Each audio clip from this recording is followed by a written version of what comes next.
ஒரே இடத்துல 2 மண்டபம் 2 பொண்ணுங்க, ஆனா மாப்பிள்ளை மட்டும் 1. இந்த மாதிரி ஒரு கல்யாணத்தை இது வரைக்கும் நான் கேள்விப்பட்டது கூட இல்லடா. என்னடா பண்ண போற? அப்படி கேளு.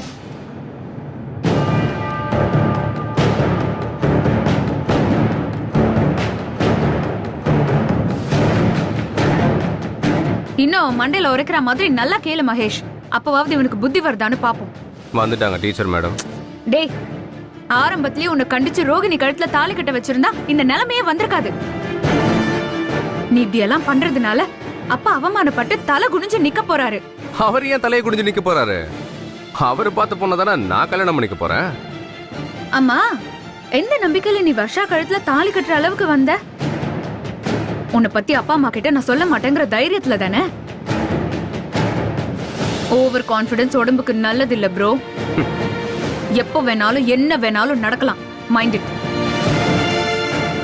என்ன நடந்ததெல்லாம் மறந்துட்டல்ல?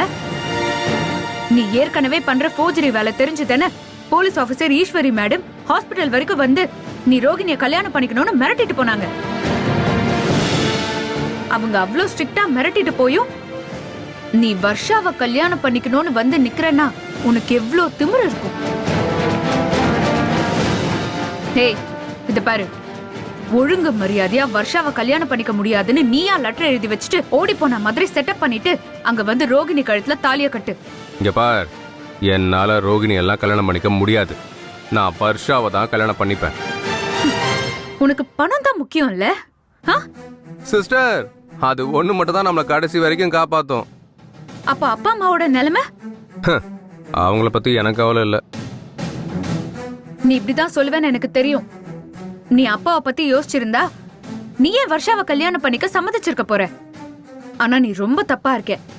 தயவு செஞ்சு உன் கேரக்டரை மாத்திக்கோ. வாழ்க்கையில பணம் முக்கியம்தான், ஆனா பணத்தையும் தாண்டி நிறைய விஷயம் இருக்கு. ஹலோ, அது எல்லாத்தையும் பணத்தால மட்டும்தான் வாங்க முடியும் சிஸ்டர். அத நீங்க முதல்ல புரிஞ்சுக்கோங்க. ஹே, ரோகிணி மட்டும் என்னடா பணம் இல்லாதவளா? அவளும் கோடீஸ்வரி தானே. அவகிட்ட இருக்க பணத்தை விட வர்ஷா கிட்ட அதிகமாவே இருக்கு. அதனாலதான் நான் வர்ஷாவை கல்யாணம் பண்ணிக்க போறேன். வர்ஷாவை விட உன்னை ரோகிணி தான் ரொம்ப லவ் பண்றா. அவள மாதிரி பொண்ணு கிடைக்க நீ கொடுத்து வச்சிருக்கணும். ரோஹிணி உன் மேல வச்சிருக்கிற பாசத்துக்கு அவளுக்கு கோவில் கட்டி கும்பிடணும்.